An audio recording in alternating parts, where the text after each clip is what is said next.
आपको ये parametric function की सूरत में मुनहनी यानी कर्व की मसावत दी हुई है इस सवाल में, ये नई बात है। अब तक तो आपको समझ में आ गया होगा प्रोसीजर। सबसे पहले दिए गए नुक्ते को नाम दो P(x1, y1), फिर डेरिवेटिव लो मुनहनी का और उसके पर से ममास की ढलान मालूम करो, ममास पर से अमात की ढलान मालूम करो और फिर मसावातें लिखकर कीमतें डालकर हल करो। ये उसका आम तरीका है। लेकिन कभी अगर पैरामीट्रिक फंक्शन अगर आ गए तो किस तरीके से हल करते हैं, तो देखिए इसके अंदर नुक्ता तो डायरेक्ट कोई दिया हुआ नहीं है, तो पहली स्टेप में इसके दिए। दूसरे स्टेप में अपने को डेरिवेटिव मालूम करना है। तो बेटा जैसा हम लोग पैरामीट्रिक फंक्शन में dy/dx मालूम करते हैं वही तरीका हम यहाँ पे इख्तियार करेंगे। तो देखिए यहाँ पे x = ये लिखेंगे, y = ये लिखेंगे। इसमें पैरामीटर कौन सा है, x और y थीटा के फॉर्म में लिखे हुए, मतलब ये यहाँ पे पैरामीटर कौन है, थीटा। तो जब हम इसका डेरिवेटिव लेंगे तो विथ रिस्पेक्ट टू थीटा लेना पड़ेगा, तो ये आएगा dx/θ = 2।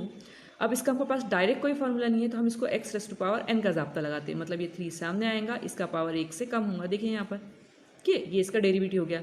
लेकिन हमको जो x⁻n का ज़ाब्ता लगाया हुआ है ये सामने आया, इसका पावर 1 से कम हुआ, तो ये साइन थीटा का हमको एक बार फिर से डेरिवेटिव लेना पड़ेगा। तो देखिए लिए अगले स्टेप में ये ऐसा इन दोनों की ज़रब होगी तो आएगा 6 sin² थीटा और इसका डेरिवेटिव आ गया cos थीटा। इस तरीके से dx/3θ की कीमत हमको हासिल हुई। अब इधर देखिए हम ऐसे ही इसका डेरिवेटिव लेंगे, तो जब इसका डेरिवेटिव लेंगे तो आएगा dy/dθ = 3, कांस्टेंट है बाहर जैसा का वैसा। इसका डेरिवेटिव लेना है तो इसका भी कोई ज़ाब्ता डेरिवेटिव में डायरेक्ट है नहीं, तो हम इसको x⁻n का ज़ाब्ता लगाएंगे। उस ज़ाब्ते की मदद से ये 3 सामने आएगा और इसका पावर 1 से कम हो जाएगा, दिख रहा आपको। लेकिन ये cos थीटा जो है इसका एक बार फिर से आपको डेरिवेटिव लेना पड़ेगा। कैसे मालूम पड़ता कि दोबारा डेरिवेटिव लेना है, क्योंकि इसका जिनका डायरेक्ट फार्मूला नहीं रहता, जैसे कि हम इसको x⁻n के ज़ाब्ते से हल करने की कोशिश कर रहे हैं, वो है इससे। तो ये x की जगह क्या आया, cos थीटा, तो cos थीटा का एक बार फिर से डेरिवेटिव लेंगे। इसके बाद में ये देखिए 3 तिया 9, cos² थीटा जैसा का वैसा, इसका डेरिवेटिव है -sin थीटा, इसका डेरिवेटिव है -sin थीटा। इन दोनों की ज़रब होंगी तो sin थीटा इसके बाद में आ जाएगा और ये वजह को हम सामने लिख देंगे। देखिए तो इस तरीके से हमको dy/dθ भी मालूम हुआ। पैरामीट्रिक फंक्शन में डेरिवेटिव dy/dx लिखने के लिए हम ये ज़ाब्ता इस्तेमाल करते हैं। ज़ाब्ता है dy, ये जो भी है इसके तक़सीम में हम लिखते हैं d, यहाँ पे पैरामीटर थीटा है तो मतलब dθ, तक़सीम dx के नीचे भी हम लिखेंगे dθ। ये कीमत सिफर नहीं है। अब हम इसके अंदर ये कीमतें डालेंगे। याद रखिए dy/dθ ऊपर लिखना है। गलती ये होती कि हम क्या करते हैं, कीमतें लिखते लेकिन ऊपर नीचे लिख देते, तो वो गलती नहीं करनी है। तो dy/dθ की कीमत ये है तो ये ऊपर आएंगी, dx/dθ की कीमत ये है वो नीचे आएंगी। अब देखिए 9 और 6 दोनों एक ही पहाड़े में आते हैं तो हम लिखते 3 तिया 9 और 3 दूनी 6, मतलब ये आएगा वज़ा 3 और नीचे 2, दिख रहा है, वज़ा 3 और नीचे 2। अब यहाँ पे cos² थीटा है तो बेटा ये 2 cos से ये नीचे का एक cos कैंसिल होगा तो ऊपर एक cos बच जाएगा, ये हमने यहाँ लिखा। वैसे ही यहाँ पे साइन है और यहाँ पे sin² थीटा है, ये 2 साइन है और ये एक साइन है, तो 2 में से एक साइन इस साइन से कैंसिल होगी तो यहाँ एक साइन बची, ये ऐसा है। ठीक है, -3/2 तो चेंज नहीं होगा, cos/sin का मतलब होता है cot थीटा, तो हमने यहाँ लिखे। ठीक है, तो ये आ गया डेरिवेटिव। लेकिन डेरिवेटिव तो आ गया, लेकिन हमको कब लेना है, एट थीटा = π/4, यानी इसके अंदर आप क्या करिए, ये लिखिए, लेकिन कहाँ, थीटा = π/4 पर।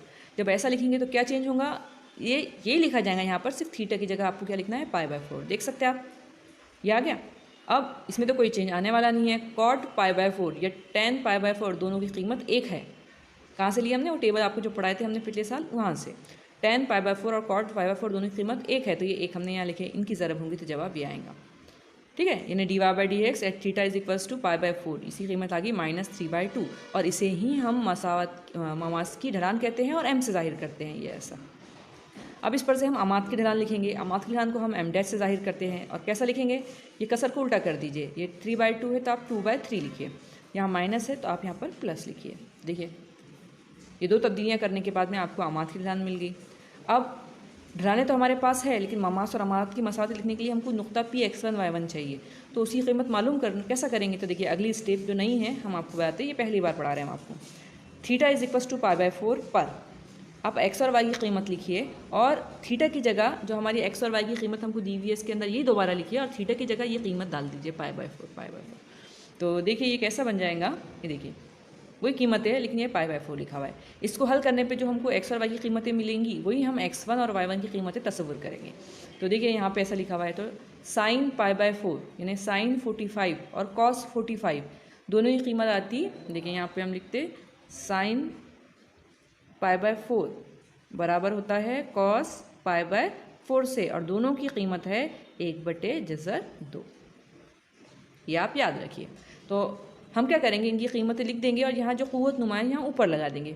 वैसे ही हमने यहाँ पर इसकी कीमत लिख दी है, इसका क़ुव्वत नुमा 3 हमने यहाँ लगा दिया। अब हम इसको आगे हल इस साइड में करेंगे। तो देखिए यहाँ पे एक की क़ुव्वत नुमा कितनी होगी, एक का मकब कितना होगा, एक ही होगा, लेकिन नीचे वाले जज़र 2 का भी मकब लेना है, मतलब जज़र 2 को 3 बार ज़रब में लिखना है। तो ये देखिए ऐसा जज़र 2 ज़रब जज़र 2 ज़रब जज़र 2।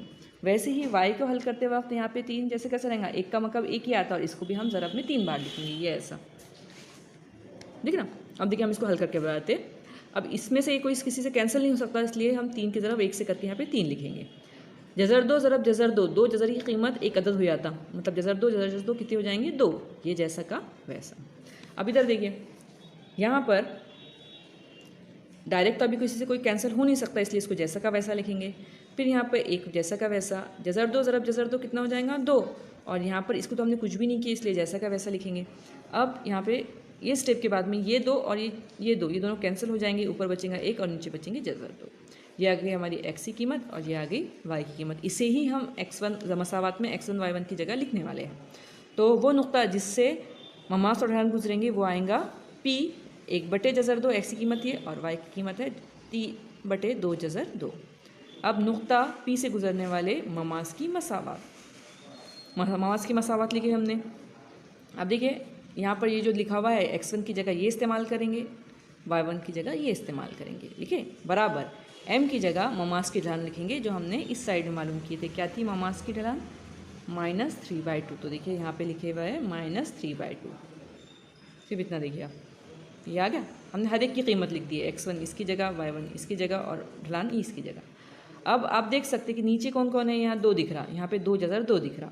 तो 2 जज़र 2 और जज़र 2 की वजह से नीचे तकलीफ है अपने को, तो हम क्या करेंगे, पूरी मसावात को 2 जज़र 2 से ज़रब कर देंगे। तो देखिए यहाँ पर y को किए, यहाँ पर इसको किए और यहाँ पर भी कर दिया हमने, ठीक है। ऐसा करने से यहाँ कोई चेंज नहीं होगा, जैसे का वैसा लिखा जाएगा। ऐसा करने से ये 2 जज़र 2 से 2 जज़र 2 कैंसिल हो जाएगा, क्या बचा 3।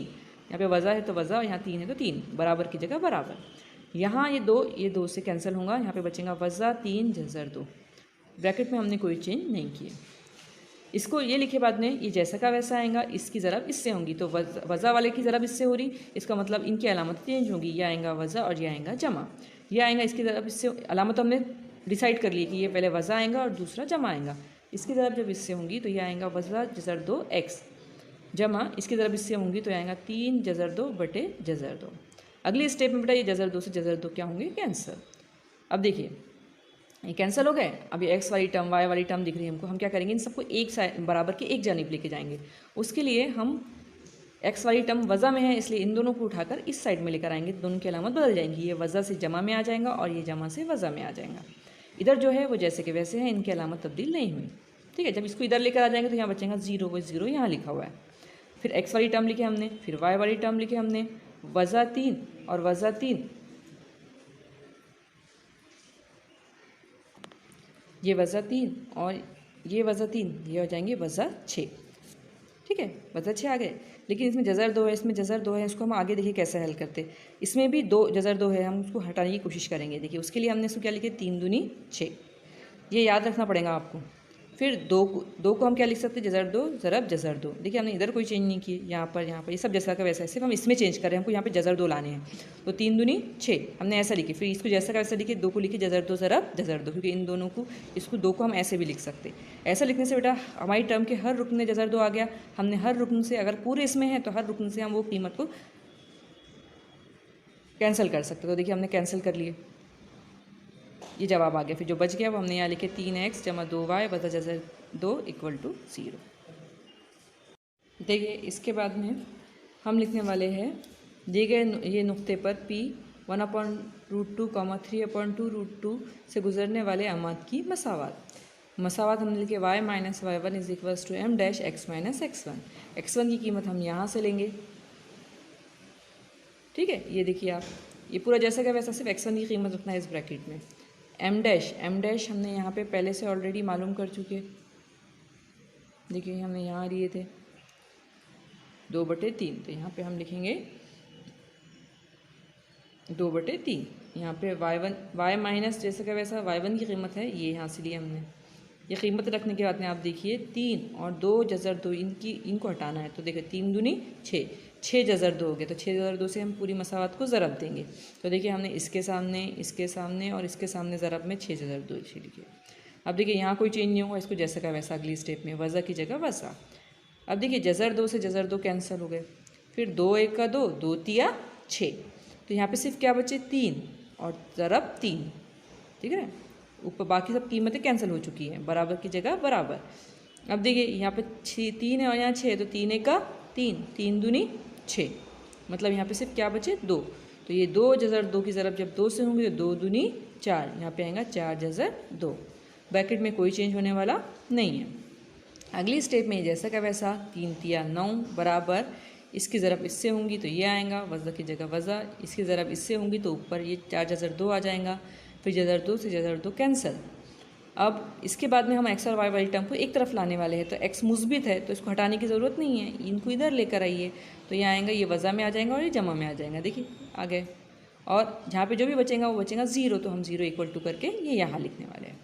इसके बाद में एक्स वाली टर्म, वाई वाली टर्म, जमा 9 और वज़ा 4, मतलब 9 में से 4 जाएंगे, कितने बचेंगे 5, और ये बड़ा है इसलिए इसकी अलामत जमा की लिखी है हमने। फिर से सुनिए, 9 और 4 की अलामत अलग अलग है, मतलब वज़ा होने वाली है। 9 में से 4 जाएंगे तो 5 बचेंगे, और 9 बड़ा है इसलिए अलामत जमा की यहाँ लगाई जाएंगी।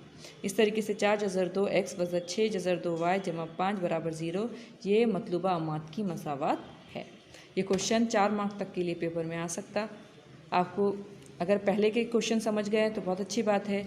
जिन लोगों को समझने में डिफ़िकल्टी हुई है लास्ट वाला क्वेश्चन, तो लास्ट वाला क्वेश्चन अवॉइड करिए, पहले वाले जो क्वेश्चन हमने कराए वो करिए। जहाँ तक आपको समझता वो ये सब नोट्स आप लिख कर रखिए, आपके पास नोट्स बनाइए, हमने आपको जो वीडियो दिए दो, और इसको पढ़कर यही मसावतें हल करने की कोशिश कीजिए। और एक्सरसाइज नंबर 2.1 के इसके जो क्वेश्चन है वो हल करने की कोशिश कीजिए। अब आपको वो हल करते आएंगे। देखिए अगला सवाल है, सवाल नंबर 5, मुनहनी यानी curve y is equals to x cube minus six x square plus x plus 3 पर वो नुक्ता मालूम कीजिए जहाँ ममास ख़त, ये दिए गए ख़त से मुतवाज़ी है। तो ममास ख़त से मुतवाज़ी है, इसका मतलब जब भी कोई ख़त दिया रहता तो असल में उसकी ढलान दी हुई रहती। अब ये ख़त जो है इससे मुतवाज़ी है ममास से, इसका मतलब इन दोनों की ढलानें मसावी होंगी। तो दरअसल उसने आपको ये ख़त देकर आपको ये कहा है, उसका मतलब ये है कि इसकी ढलान मालूम कीजिए और वही ढलान ममास के लिए इस्तेमाल कीजिए। तो देखिए सबसे पहले हम इस लाइन का हल करेंगे। तो दिया गया ख़त ये है। अब देखिए हमने आपको पढ़ाए थे स्लोप पॉइंट फॉर्म, अगर आपको याद हो तो हमने बताए थे आपको कि y is equals to mx plus c। ये जो है ये ऐसे ख़त की मसावत है जिसकी ढलान m है, ठीक है। तो अगर आप देख सकते हैं y इज़ इक्वल्स टू में कोई मसावत आई, तो जैसे कि ये मसावत आई हुई है, तो यहाँ x के बाजू का नंबर देखिए, ठीक है ना आपको, ये m की जगह यहाँ पे x, वो जो भी लिखा हुआ होगा वो इस ख़त की ढलान है। तो हम लिख सकते ख़त की ढलान कितने आ गई, यहाँ पे कितना दिख रहा है, कुछ भी नहीं है, मतलब यहाँ कौन है 1 है, 1, ठीक है। चूँकि ममास और दिया गया ख़त मुतवाज़ी है, इसलिए ममास की ढलान बराबर हो जाएंगी ख़त की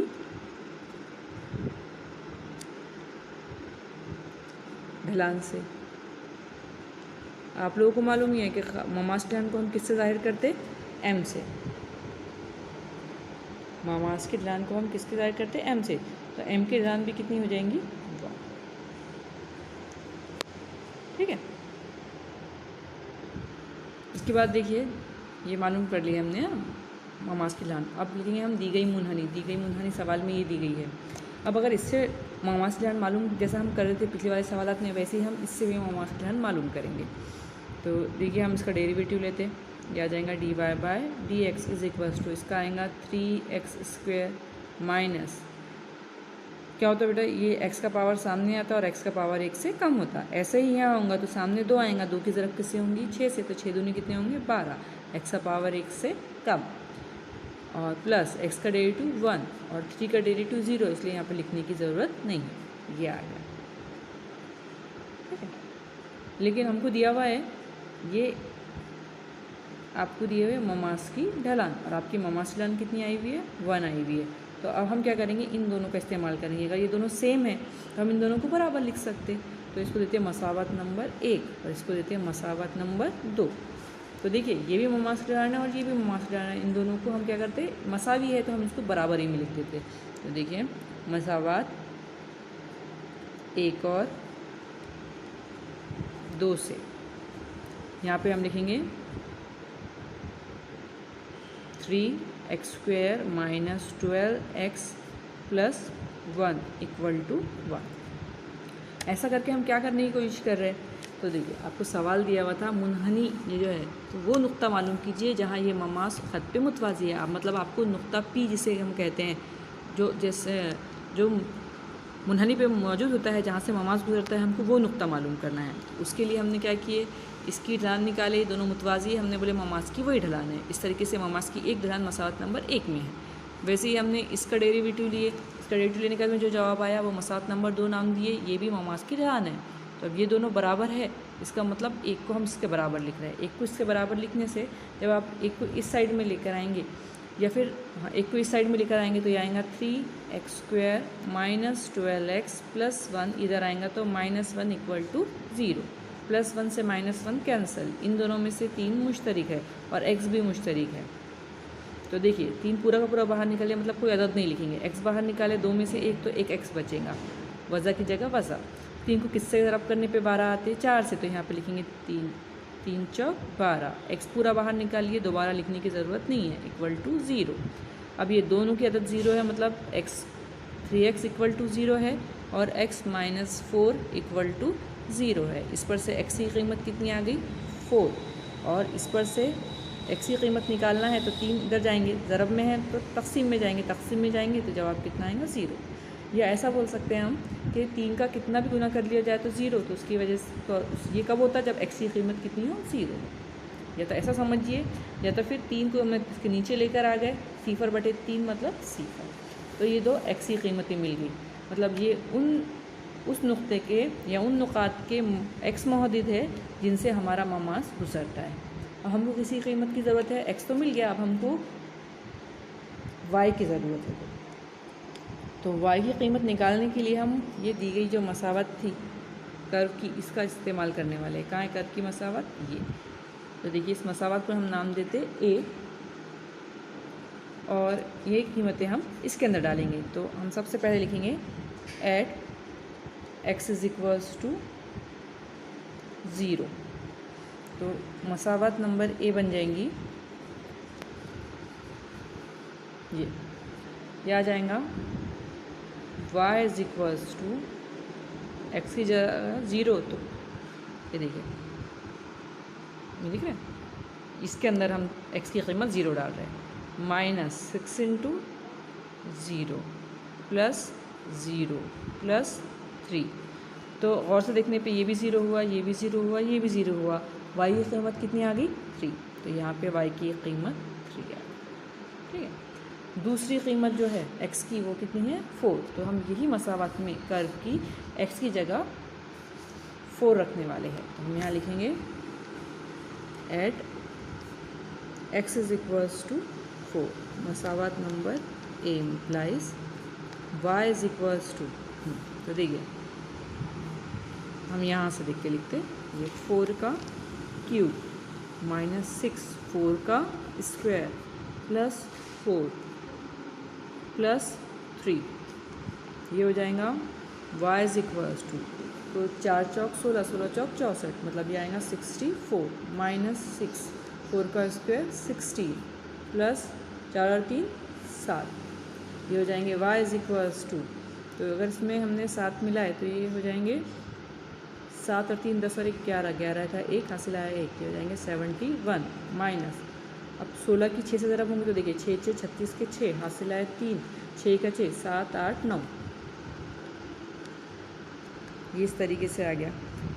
ठीक है, अब इसको अगर हल करेंगे तो देखिए ये दोनों की अलामत अलग अलग है, ये प्लस में है ये माइनस में है, तो इन दोनों की अलामत अलग अलग होने की वजह से इन दोनों की वज़ा होने वाली है, बड़े अदद से छोटा अदद वज़ा होने वाला है। तो देखिए 6 में से 1 जाएंगे तो बचेंगे 5, 9 में से 7 जाएंगे तो बचेंगे 2, अलामत अलग अलग है इसलिए वज़ा हुई। इन दोनों में ये बड़ा अदद है इसलिए इसकी अलामत जवाब की अलामत होगी। ठीक है, तो हमको दो कीमतें मिल गई, x इज़ इक्वल्स टू 0 पर y इज़ इक्वल्स टू 3 मिला। मतलब एक नुक्ता हमको मालूम हो गया P जब 0 रहता x तो y कितना रहता 3, और x बराबर 4 पे हमको मिला y बराबर वज़ा 25। मतलब हमको नुक्ता हासिल हुआ 0 माइनस 25।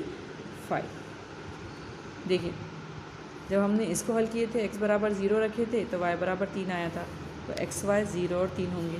जब हमने y बराबर 4 रखे तो x बराबर 4 रखे तो y बराबर माइनस 25 आ गया। इसलिए ये हमारे जवाब में जो मतलूबा जवाब है ये वो 2 जवाब है। तो हम लिखेंगे, हमारे सवाल में क्या था, दी गई मुनहनी पर वो नुकात मालूम कीजिए जहाँ ममास खत से मुतवाज़ी है। तो हम लिखेंगे इसलिए नुकात कौन कौन से, ये दोनों 0 3 और 0 माइनस 25 वो नुकात है